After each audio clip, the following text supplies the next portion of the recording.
সোমবার থেকে সারা দেশে অনির্দিষ্টকালের জন্য কর্মবিরতি ঘোষণা করেছে এমপিওভুক্ত শিক্ষক কর্মচারীরা।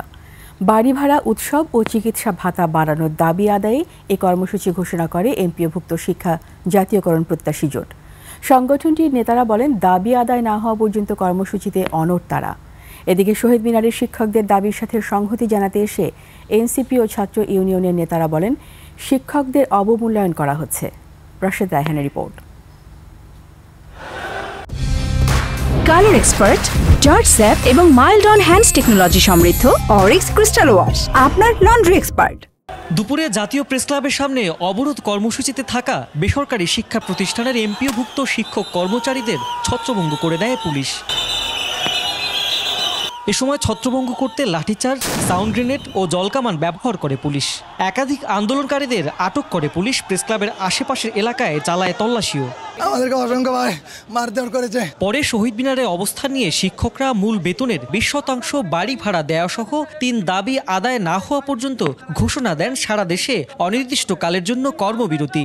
আগামীকালকে থেকে সারা বাংলাদেশের 30,000 এমপিওভুক্ত স্কুল, কলেজ, মাদ্রাসা এবং কারিগরি সকল শিক্ষা প্রতিষ্ঠানে প্রজ্ঞাপন জারি না হওয়া পর্যন্ত লাগাতার কর্মবিরতি করবে।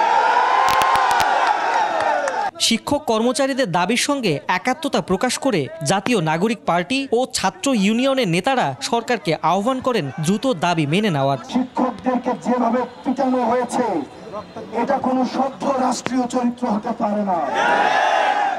এটা কোনো সভ্য রাষ্ট্রীয় চরিত্র হতে পারে না।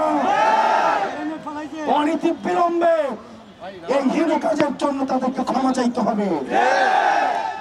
আমাদের শিক্ষকদেরকে অবমূল্যায়ন করা হয়েছে। আমাদের প্রিয় শিক্ষকদেরকে ট্রেনিং থেকে শুরু করে তাদের বেতন ভাতার ব্যাপারে চরম উদাসীনতা প্রকাশ করা হয়েছে। এই ধরনের আক্রমণ বজায় রাখেন। আপনারা যদি লাঠিগুলি, টিয়ার গ্যাস নিয়েই এই সমস্যার সমাধান করবেন ভাইবে থাকেন, তাহলে তার জবাব কিন্তু বাংলাদেশ দিবে। রাশেদ রায়হান, 21 টেলিভিশন, ঢাকা।